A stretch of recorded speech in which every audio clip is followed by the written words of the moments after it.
जय गुरु जी, शुक्राना गुरु जी। ओम नमः शिवाय, शिव जी सदा सहाय। ओम नमः शिवाय, गुरु जी सदा सहाय। जय गुरु जी। संगत जी, आज मैं एक आंटी जी का शुक्राना सत्संग शेयर करने जा रही हूँ। ये एक ब्लेस्ड कर देने वाला सत्संग है, तो कृपया अंत तक बने रहें। जय गुरु जी, शुक्राना गुरु जी। जय गुरु जी, शुक्राना गुरु जी। संगत जी, मेरा नाम मनीषा है और मैं झारखंड में रहती हूँ। आज सोमवार 5 मई, अभी सुबह के समय गुरु महाराज जी की पूजा करके उनके सामने जोत जलाकर उनके स्वरूप के सामने बैठकर ही संगत जी मैं गुरु महाराज जी का अपना एक छोटा सा सत्संग शेयर कर रही हूँ। मुझसे अगर सत्संग शेयर करने में कोई भूल हो तो गुरु महाराज जी अपनी इस बेटी को क्षमा करें। गुरु जी के मंत्रों के साथ मैं अपना ये सत्संग शुरू करती हूँ संगत जी। ओम नमः शिवाय, शिव जी सदा सहाय। ओम नमः शिवाय, गुरु जी सदा सहाय। जय गुरु जी, जय गुरु जी। पूजा आंटी। संगत जी, मेरा ये सत्संग 3-4 दिन पहले का है। मैं करना तो चाहती थी 2 दिन पहले, लेकिन नहीं हो पा रहा था क्योंकि मेरे हस्बैंड अंकल आए हुए थे और उनके रहते हुए मैं सत्संग शेयर नहीं कर पाती संगत जी। तो अभी ये कल चले गए हैं, तो मैंने सोचा आज मैं, बच्चे भी स्कूल गए हैं तो अभी गुरु जी के सामने ही बैठकर अपना सत्संग शेयर कर लेती हूँ। संगत जी, 4 दिन पहले की बात है। मैं अपने बड़े बेटे को स्कूल से लेकर आई और उसे मैंने घर में बोला कि घर में रहो, मैं छोटे वाले बेटे को लेकर आती हूँ। छोटा वाला प्ले में पढ़ता है और बड़ा वाला दूसरे स्कूल में पढ़ता है, तो दोनों की टाइमिंग मॉर्निंग होने के कारण सेम हो गई है संगत जी। तो मैं पहले बड़े वाले को ला के रख लेती हूँ और छोटे वाले के 10 मिनट के बाद छुट्टी होती है, तो मैं उसे लेने के लिए चली गई और मैं लेकर उसे लौट रही थी तो रास्ते में ही मेरे हस्बैंड ने फ़ोन किया कि गैस सिलेंडर वाले भैया आए हैं अंकल, तो गैस ले लो। तो मैंने कहा मैं तो अभी रास्ते में हूँ, बस पहुँच रही हूँ, 5 मिनट में पहुँच जाऊँगी। तो बोले ठीक है आओ। तो मैं आने लगी संगत जी। मैं जैसे ही आई तो मैंने देखा कि गैस वाले अंकल बाहर खड़े हैं। तो मैंने कहा कि अंकल दे दिया गैस आपने? तो उन्होंने कहा गैस दे दिए, अभी तो बहुत बड़ा घटना घट जाता आपके घर में, सब लोगों की जान चली जाती।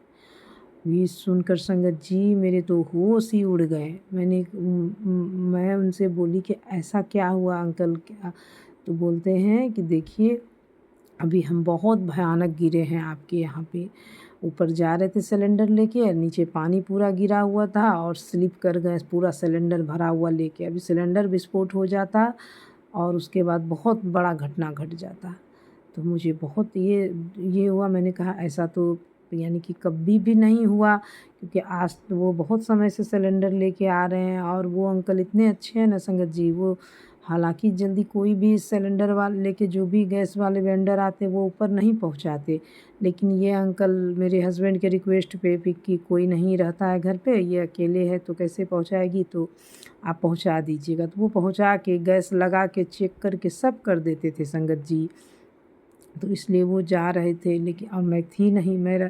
तो मैंने देखा संगत जी, मैं रेंट पे रहती हूँ यहाँ पे, क्योंकि मेरे हस्बैंड की जॉब है और मैं ऊपर रहती हूँ, नीचे एक और रेंट पे रहती है लेडीज़। और उसने क्या किया था संगत जी, पानी गिरा करके पूरा वो धो रही थी और 2 घंटे से उसने पानी को गिरा के रखा हुआ था संगत जी। और वो रास्ता ही है, उसके रूम से जो पानी निकलता है उसके ऊपर ही सीढ़ी है जाने का रास्ता। तो उसकी वजह से वो अंकल स्लिप कर गए और वो गिर गए और उनके घुटना में इतना चोट आया संगत जी, वो उठ नहीं पा रहे थे। उन्होंने कहा कि अब हम जा रहे हैं डॉक्टर के यहाँ और अब हम नहीं आएंगे सिलेंडर लेके यहाँ पर। सो अभी तो कुछ हो जाता। मुझे बहुत बहुत दुख हुआ संगत जी, मैं बता नहीं सकती कि मुझे कितना अफ़सोस हुआ। मैंने उनसे कहा भी, उस जो रहती है नीचे, मैंने कहा अंकिता मम्मी आपने ये एकदम गलत किया, पानी गिरा के 2-2 घंटा आप हमेशा रख देती हैं, टाइल्स है, आने जाने वाला मान लीजिए कोई भी गिर सकता है, ये तो सही नहीं है। लेकिन कहते हैं ना संगत जी, किसी को कोई फ़र्क नहीं पड़ता। उसने कहा मेरा क्या गलती, मैंने कुछ नहीं किया, मैं तो अपना घर धो रही थी, उनको देख के आना था। तो मुझे बहुत बुरा लगा उसकी बात सुनकर। मैंने यहाँ तक कहा कि किसी के लिए तो कम से कम थोड़ी-सी इंसानियत, मानवता रखिए।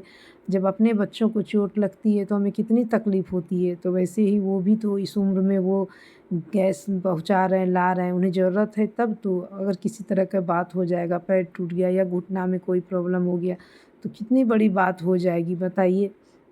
लेकिन उस और लेडीज़ को कोई अफ़सोस, रत्ती भर अफ़सोस इस बात का नहीं था संगत जी। तो फिर मैंने कुछ नहीं कहा, मैं ऊपर चली आई संगत जी, और गैस सिलेंडर वहीं नीचे साइड में रख दिया। और जब आई तो मुझे बहुत घबराहट हो रही थी। मैंने उन अंकल को पैसे दिए कि आप जाइए दिखाइए डॉक्टर को, वो क्या बोलते हैं। वो चले गए संगत जी। उसके बाद फिर मेरा बेटा ऊपर था तो उसने भी कहा कि माँ वो अंकल बहुत ज़ोर से गिरे हैं, बहुत आवाज़ बहुत ज़ोर से किया। तो मैं बोली कि बेटा मैं नहीं थी, इसलिए मैं रहती तो उन्हें कभी भी नहीं आने देती, मैं बताती कि पानी गिरा हुआ है, रुक जाइए। मैं जब मैं ऊपर आई ना संगत जी, तो मैं बहुत गुरु जी के स्वरूप के सामने मैंने बहुत अरदास की संगत जी कि गुरु महाराज उस अंकल को कुछ भी नहीं होना चाहिए अंकल, क्योंकि वो मेरे काम से आए थे। अगर उन्हें किसी तरह की भी चोट पहुंचा घुटना में या कहीं भी, तो उनका रोजी रोटी का बात है गुरु जी, उन्हें ठीक कर दीजिएगा। वो उनको कुछ भी ना हो पाए। मैं बस गुरु जी के यही अरदास हर समय करती रही संगत जी, पूरा दिन मैं अरदास करती रही। और मैंने गुरु पिता का शुक्राना भी किया। उसके बाद मुझे टेलीपैथी से फेसबुक को जब मैंने खोला ना संगत जी, मैसेज आया कि तू जिस काम के लिए तू इतनी यानी जल्दी कर रही थी, देख वो काम इसलिए नहीं हो मैं कर रहा था क्योंकि मैंने तेरे परिवार पे आने वाले बहुत बड़े कष्ट को अपने ऊपर ले लिया आज। और संगत जी सच में ऐसा लगा जैसे मानो गुरु पिता ने मेरे परिवार पे आने वाली कोई बहुत बड़ी संकट को संगत जी अपने ऊपर लिया, बहुत बड़े कष्ट को टाल दिया। क्योंकि पता नहीं, मेरा बड़ा बेटा घर में अकेला था, मैं छोटे बेटे को लाने गई थी। अगर किसी तरह का घटना घट जाता संगत जी तो क्या होता, मैं तो कल्पना करके भी यानी कि काँप उठती हूँ संगत जी।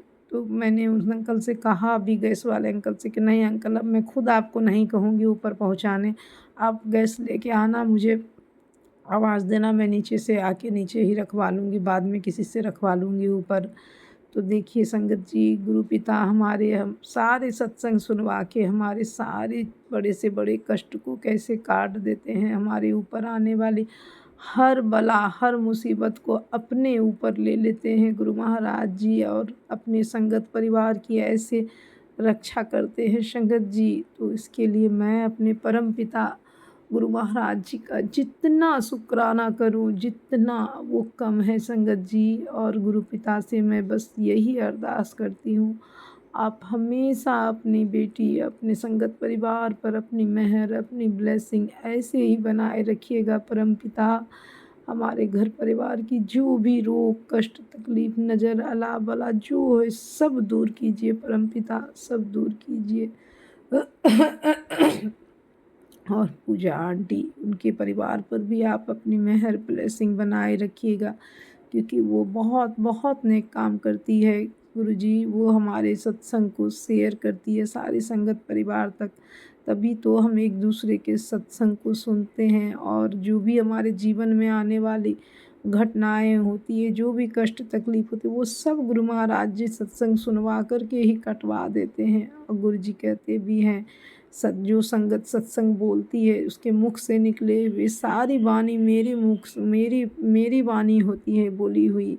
इसीलिए सत्संग को हमेशा सुनो, सत्संग सुनो, मंत्र जाप करो और चंगे कर्म करो।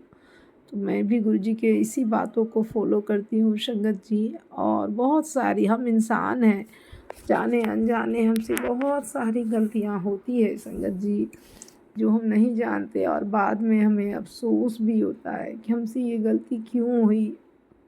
मैं अपनी हर उस गलती के लिए, क्योंकि बहुत सारी गलती ऐसी है जिसे हम शायद शेयर नहीं कर पाए किसी के साथ भी, तो लेकिन मैं गुरु महाराज जी के स्वरूप के सामने ही बैठकर अपनी हर उस गलती के लिए उनसे माफ़ी मांगती हूँ। गुरु पिता, इस बेटी से जाने अनजाने जो भी गलती हुई हो, लेकिन इतना तो पक्का यकीन है गुरुजी कि मैंने जानबूझकर कभी किसी का दिल नहीं दुखाया, कभी किसी के लिए बुरा नहीं सोचा, कभी किसी का बुरा नहीं किया गुरु पिता। हाँ, अगर जाने अनजाने मुझसे किसी का दिल दुखा हो, किसी कोई गलती हुई हो, तो उस भूल के लिए अपनी इस बेटी को क्षमा कीजिएगा परमपिता, और बस अपने चरणों से लगाए रखिएगा अपनी इस बेटी को। बस इसी के साथ संगत जी, मैं अपने सत्संग को आगे बढ़ाते हुए दूसरे सत्संग की तैयारी करती हूँ गुरु जी के मंत्रों के साथ। ओम नमः शिवाय, शिव जी सदा सहाय। ओम नमः शिवाय, गुरु जी सदा सहाय।